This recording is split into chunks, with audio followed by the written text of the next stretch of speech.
महेंद्र फौजी का घर यही है। जी कहिए। वो फौज से कुछ पैसे हैं उनके लिए, भेंट के तौर पे। पैसे?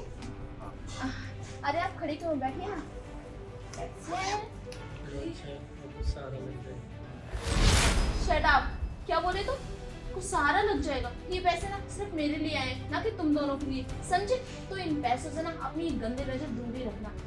और वैसे भी मेरा पति मरा है ना, तो सारे पैसे मेरे हुए। तुम्हारा कोई हक नहीं बनता इन पैसों पे। मैंने अपना पति खोया है तो ये पैसे मेरे हुए, और मुझे भी तो अपनी लाइफ में आगे बढ़ना है, कुछ ना कुछ करना है। या ऐसे विधवाओं की तरह थोड़ी ना बैठूंगी, अपनी लाइफ में बढ़ूंगी, कुछ ना कुछ तो करूंगी। और मैं तो चाहती हूँ मैं इतनी अमीर हो जाऊँ ना कि दुनिया के सारे लोग मुझे देखते रह जाए कि एक विधवा औरत ने इतनी सारी चीजें कर कैसे ली। और वो चीजें ना मैं इन पैसों से शुरू करूंगी। तो इन पैसों से ना प्लीज अपनी नजर दूर रखिए, वरना अच्छा नहीं होगा तुम दोनों के लिए। भाभी आप ऐसे कैसे बोल रही हो? और हमें पैसे नहीं चाहिए, हम तो ये बोल रहे ना कि घर में थोड़ा सा सहारा लग जाए। भाई के जाने के बाद तो आपने घर की हालत देखी ना कैसी हो गई। अरे मुझे क्या लेना देना तुम लोगों से और इस घर से।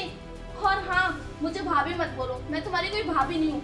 जब तक रिश्ता था तब तक तुम्हारा भाई था, अब तुम्हारा भाई मर गया, रिश्ता भी टूट गया, बात खत्म। तो भाभी भाभी क्या होता है? ये पैसे देखेंगे, रिश्ते बनाने शुरू कर दिए।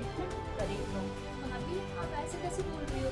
जितना हक आपका है ना इस पैसे पे, उतना हमारे भी। अरे अगर आपने अपना पति खोया ना, तो मैंने अपना भाई और इन्होंने अपना बेटा खोया। आप ऐसे कैसे बोल रही हो? अरे तुम्हारा इतना हक नहीं था उसमें जितना मेरा था, फिर भी वो कभी मुझे टाइम नहीं देता था। शादी को 2-3 साल हो गए, मजाला बंदा कभी घर भी आया हो, हमेशा बॉर्डर पे ही पड़ा रहता है। अरे उससे तो अपनी बीवी की कोई फिक्र ही नहीं है। चलो एक तरफ से ठीक ही हुआ, जो भी हुआ, कम से कम मुझे पैसे तो मिले। भाभी आप ऐसे कैसे बोल रहे हो? आपको शर्म नहीं है? बॉर्डर पे रहते थे, वो देश की रक्षा करते थे। हम अगर शांति में जी रहे ना, तो फौजियों की वजह से जी रहे। आप ऐसे इंसल्ट नहीं कर सकती मेरे भैया की। मुझे पता है ना, एक फौजी की बहन है तो ये फालतू का ज्ञान तो देगी। और अकेला वो संभाल रहा है कि इतने सारे फौजी हैं, वो भी संभाल सकते हैं ना। अगर उसे मेरी फिक्र होती ना, वो जरूर मुझसे मिलने आता। उसे कभी मेरी फिक्र थी ही नहीं। मुझे तो ऐसा लगता है ना, उसने जबरदस्ती शादी की हो मुझसे। भाभी आप क्या बोल रहे हो कि उनको आपकी फिक्र नहीं थी?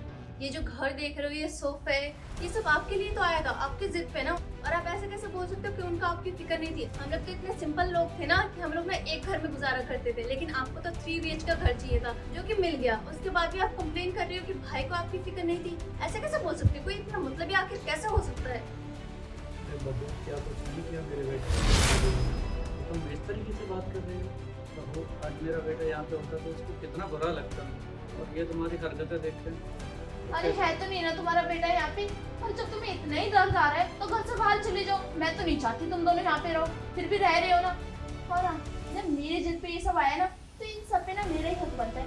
एक काम करो, तुम दोनों अपना बोरिया बिस्तर उठाओ और घर से बाहर निकलो। वो क्या है ना, मुझे अपने घर में गरीब लोग बिल्कुल नहीं चाहिए, और मैं अपनी लाइफ में बहुत आगे बढ़ना चाहती हूँ। कब तक ये काले रंग की साड़ी पहन के रहूंगी? मैं भी अपनी जिंदगी में रंग भरना चाहती हूँ। चलो निकलो। अभी आप ऐसे कैसे कर सकती हो? हमारा कोई भी नहीं है। देखो, भाभी मत बोलो, कहा ना मैं तुम्हारी कोई भाभी नहीं हूँ। तुम्हारा भैया नहीं है तो मैं तुम्हारी भाभी कैसे हो सकती हूँ? देखो मुझे भाभी मत बोलो, मैं तुम्हारी कोई भाभी नहीं हूँ। जब तक तुम्हारा भाई था तुमने मुझे भाभी बोला, बस बात खत्म। और हमारा रिश्ता भी। बहू इस उम्र में हम कहाँ जाएंगे? और ये देखो उसका शादी लायक है, अब ये पैसे आ गए तो उनसे शादी हो जाएगी, और तुम कैसे बात कर रहे हो? हम कहाँ जाएंगे इस घर को छोड़ के? देखिए, गलत मत समझना, लेकिन मैं जितना महेंद्र जी को जानता हूँ, वो अपनी फैमिली से बहुत प्यार करते हैं। और मेरा कोई मतलब भी नहीं बनता आपकी फैमिली के बीच में बोलने का, लेकिन ये पैसे उनकी फैमिली के भी हैं। आप इस तरीके से उनसे बात नहीं कर सकते। बस बस, मैं नहीं चाहती हमारे घर के मैटर में कोई बाहर वाला बोले, तो आप जा सकते हैं। हाँ तो कितनी देर में निकलोगे तुम लोग? तुम्हारी टिकट बुक कर दूँ? अभी हम कहाँ जाएंगे? प्लीज हमारे बारे में सोच लीजिए।